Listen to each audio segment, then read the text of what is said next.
Assalamualaikum warahmatullahi wabarakatuh. Alhamdulillah rabbil alamin. Wassalatu wassalamu ala asyrafil mursalin Sayyidina Muhammadin wa ala alihi wa sahbihi ajma'in. Amma ba'du. Saudara-saudara sekalian, kita lanjutkan kajian kita tentang Asrarul Hajj menurut Imam Al-Ghazali dalam kitabnya Ihya Ulumuddin. Kata Imam Ghazali, wa amma dukhulu Makkah falyatadzakkara indaha annahu qad intaha ila haramillahi ta'ala aminan wal yarju indahu ayyamana bidukhulihi min iqabillahi azza wa jalla wal yasha alla yakuna ahlan lil qurbi fayakunu bidukhulil haram khaiban wa mustahiqqan lil muqti wal yakun raja'uhu fi jamil awqati ghaliban fal karamu amimun war rabbu rahimun wa syaraful baiti azimun wa haqquz zairi mura'iyun wa dhamamul mustajiri allaidhi ghairu mudayyi'. Imam Ghazali mengatakan, setelah dari mikot kita memakai pakaian ihram, atau dari mikot kemudian memakai pakaian ihram dan berniat haji, kita berangkat ke Makkah.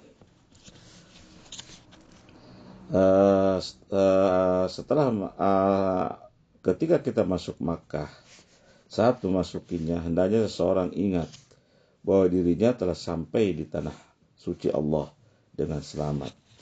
Berharaplah di sana agar dirinya juga selamat saat memasuki hukuman Allah.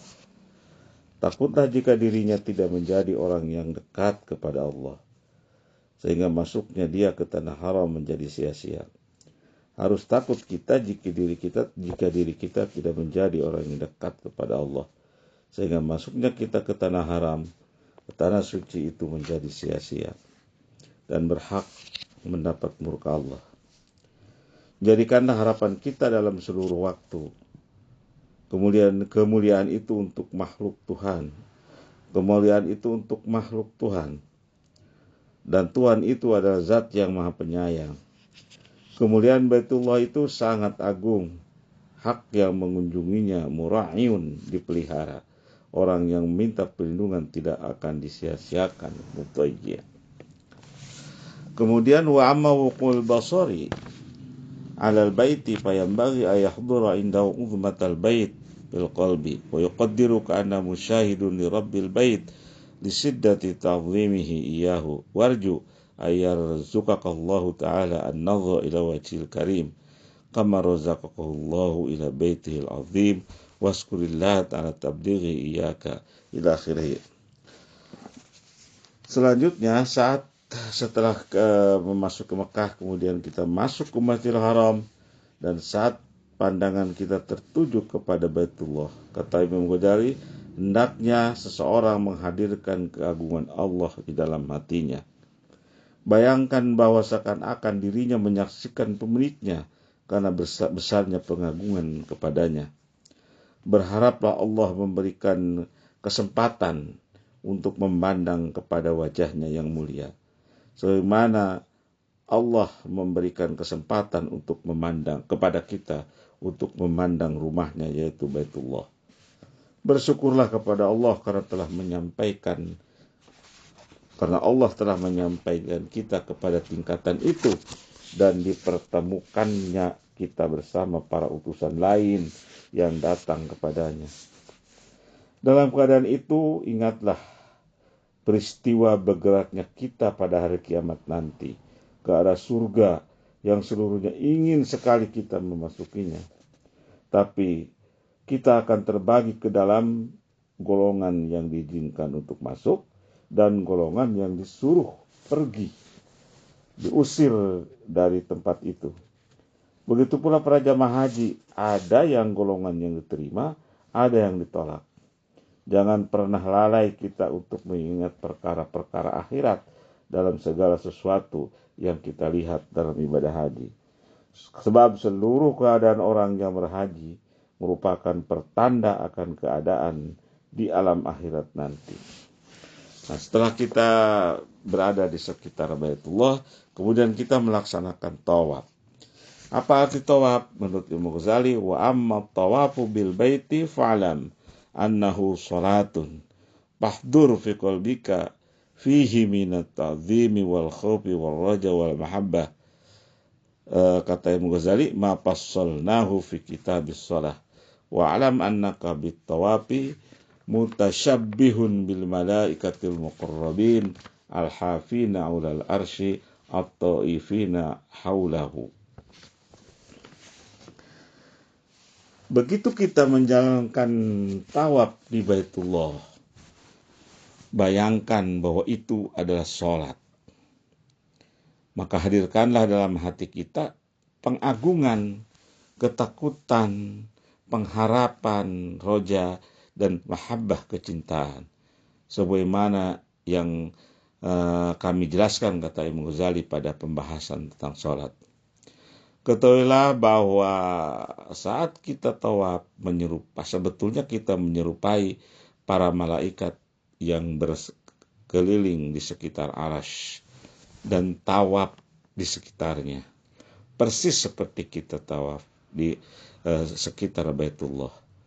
Janganlah kita mengira bahwa tujuan tawaf adalah hanya untuk menawafkan tubuhmu di sekitar Ka'bah atau di dekat Ka'bah, namun menawafkan hati kita dengan mengingat Rabbul Bait, Allah Subhanahu wa taala, sehingga kita tidak berzikir kecuali dari Allah dan tidak mengakhiri zikir kecuali dengan Allah.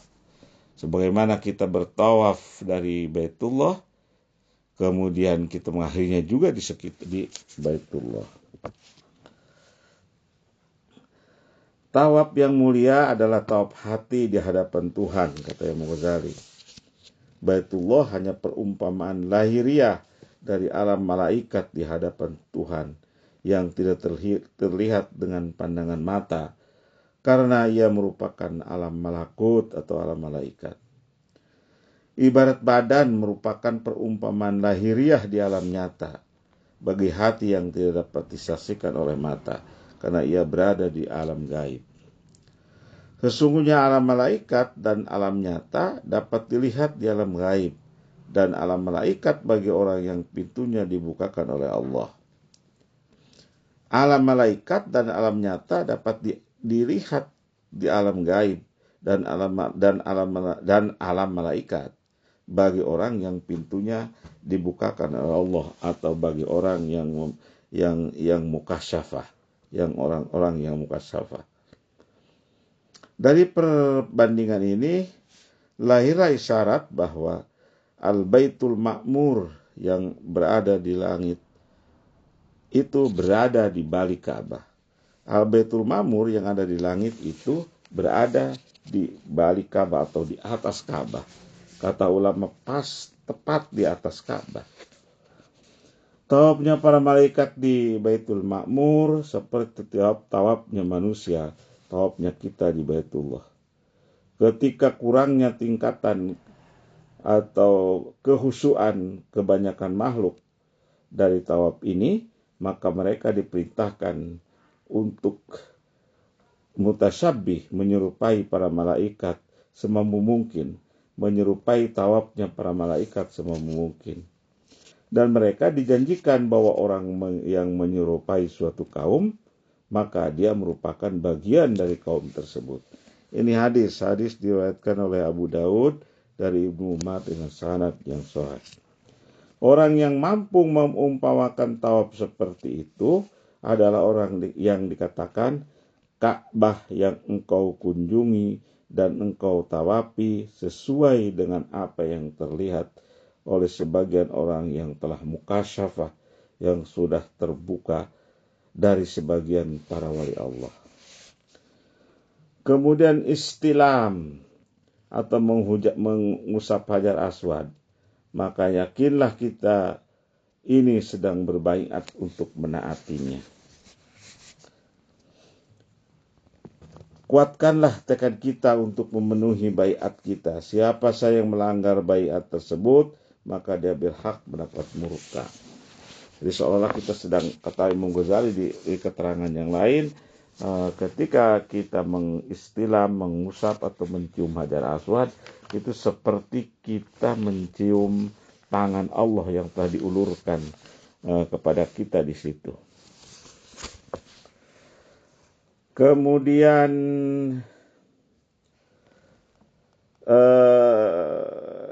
kuatan dan tekad kita ketika kita mencium Hajar Aswad atau istilam, bahwa kita berjanji, berbaiat kepada diri sendiri, kita tidak akan mengkhianati Allah, kita akan selalu menaatinya. Ibnu Abbas meriwayatkan bahwa Rasulullah bersabda, Al-Hajarul Aswadu yaminullahi azza wa jalla fil ardi yusafihu biha khalqahu kama yusafihu rajulu akhahu. Hajar Aswad itu tangan kanan Allah di muka bumi yang menyalami makhluknya sebagaimana seorang pria menyalami saudaranya. Karenanya pada saat itu kita janji, tanamkan dalam hati kita, kita sedang berjanji kepada Allah untuk selalu mentaatinya dan tidak mengkhianatinya. Sementara saudara-saudara sekalian, pada saat memegang kain Ka'bah, ini dulu masih diperbolehkan ya, memegang kain Ka'bah atau yang disebut kiswah ya. Kalau sekarang dilarang. Sementara pada saat kita memegang kain Ka'bah, kiswah, dan mendekatkan diri pada multazam, niatkanlah dalam diri kita untuk mendekatkan diri karena kecintaan dan kerinduan kepada Baitullah dan zat pemilik Baitullah, Allah Subhanahu wa Ta'ala. Niatnya adalah meraih berkah dengan cara menyentuhnya dan mengharap perlindungan dari siksa neraka dalam setiap bagian badan kita, bukan mencari perlindungan. Ini harus ditekankan dalam diri kita, bukan mencari perlindungan dari Baitullah itu sendiri. Niat kita bergantung pada kain Ka'bah sebagai wujud kesungguhan misalnya ya. Niat kita bergantung pada kain Ka'bah sebagai wujud kesungguhan dalam mencari ampunan dan meminta keselamatan. Jadi bukan mencari dari Baitullah itu sendiri ya. Niat kita bergantung memegang kain Ka'bah itu ya. Niat kita memegang atau memegang dengan erat, bahkan menarik-narik dalam tingkatan yang wajar kain Ka'bah atau kiswah itu digambarkan sebagai wujud kesungguhan ya. Wujud kesungguhan dalam mencari ampunan dan meminta keselamatan. Seperti orang yang telah berbuat dosa memegang pakaian orang yang telah dizaliminya. Ya, seperti kita telah berbuat salah kepada seseorang, kemudian kita meminta maaf, minta ampun kepadanya agar dia mengampuni kita. Maka kita pegang kainnya, pegang bajunya, pegang tangannya. Dia merendahkan diri, memohon ampunan dari orang yang bersangkutan. Seperti itu. Ya, kita memperlihatkan diri seakan tidak ada tempat bersandar kecuali kepadanya. Jadi tidak ada tempat berlindung kecuali atas kemuliaan dan ampunan Allah. Sehingga jika kita tidak mau meninggalkan orang, misalnya tidak ada tempat berlindung kecuali atas kemuliaan dan keampunannya. Sehingga dia tidak mau meninggalkan orang yang dizaliminya misalnya, kecuali setelah dimaafkan kesalahannya dan memberikan jaminan keamanan pada saat yang akan datang. Begitulah perumpamaan kita memegang kain Ka'bah atau tutup Ka'bah itu adalah seperti itu. Kita lanjutkan pada kesempatan yang akan datang. Wallahu a'lam bishawab. Wallahu muwaffiq ila aqwamit thoriq. Wassalamualaikum warahmatullahi wabarakatuh.